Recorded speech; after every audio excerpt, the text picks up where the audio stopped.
arsh and kursi. We're talking about the Lord of the worlds. Alhamdulillah Rabbil Alameen. We're talking about the Lord of the entire universe and beyond. The entire universe and beyond. You know, we live in this dunya and we are fascinated with this dunya which Allah subhanahu wa ta'ala indeed has created in a beautiful manner. We're fascinated. There are over billions of people which live on this dunya at this moment in time. Over 6 billion people that live on the dunya at this moment in time. This dunya of Allah subhanahu wa ta'ala is so big that there is space in this dunya for billions and billions and billions or more people. But what is this dunya in comparison to what Allah subhanahu wa ta'ala has created out there? This dunya is insignificant. This dunya is meaningless to Allah. It means nothing. It is worthless. So worthless. Compare it with the sun. The sun is one star. You know more science than me. You'll be able to tell me better. Take this planet Earth and you place it inside the sun and you will be able to place 1.3 million Earths in the sun. 1.3 million Earths in the sun. Allahu Akbar. Allah is the greatest. The sun is one star. One star.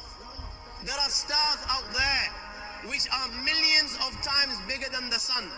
You tell me this, that you need millions and millions of stars to make one galaxy. And then you tell me this, that there are zillions of galaxies out there. Let me tell you on top of this, my friend. After this, whatever you see above,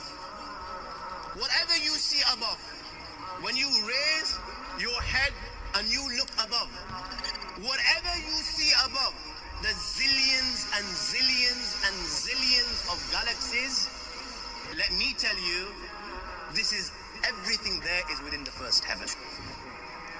Everything there is within the first heaven, and Allah is the creator of 7 heavens. 7 heavens.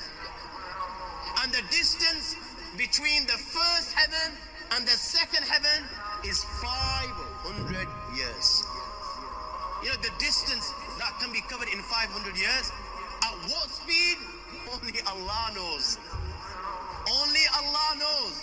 But it will take 500 years to get from the first heaven to the second heaven. 500 years from the second to the third, third to the fourth, fourth to the fifth, fifth to the sixth, sixth to the seventh. Every time it will take 500 years. After the 7 heavens, وَسِعَ كُرْسِيُّهُ السَّمَاوَاتِ وَالْأَرْضِ. You all read the Ayatul Kursi. You all know the Ayatul Kursi. After this, you have the Kursi of Allah. You have the chair of Allah subhanahu wa ta'ala. You know these 7 heavens that we've just talked about. In comparison to the Kursi of Allah, they're non-existent. They're meaningless. Rasulullah sallallahu alaihi wasallam has given an example in a hadith just to give us a little bit of understanding with regards to the 7 heavens in comparison to the Kursi of Allah. Take a ring from your finger, take it off, the small ring that you have, and place it, let's say, in a desert, the Sahara Desert. It's the biggest desert in the world. You know that ring that we take off from our fingers and place it in the Sahara Desert? What comparison is in between the ring and the Sahara Desert? Nothing. Nothing. The 7 heavens is the ring, and the Kursi of Allah is the Sahara Desert. After the Kursi of Allah, you have the Arsh of Allah. وَكَانَ أَرْشُهُ عَلَى الْمَاءِ. You have the Arsh of Allah. Again, Rasulullah has explained, so just so that we can understand. Take the ring, place it in the desert. This time, the ring is the Kursi and the Arsh is the desert. What is the Kursi in comparison to the Arsh of Allah? Nothing. Then you have angels which carry the Arsh of Allah. Their heads are in the 7th heaven and their feet are in the lowest earth. My friends, then you have the Lord of the earth. لا تدركه الأبصار وهو يدرك الأبصار وهو اللطيف الخبير.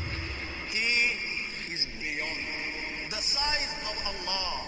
Who Allah is, what Allah is, the greatness of Allah is beyond the comprehension of my little mind. This is the being that you and I are missing here.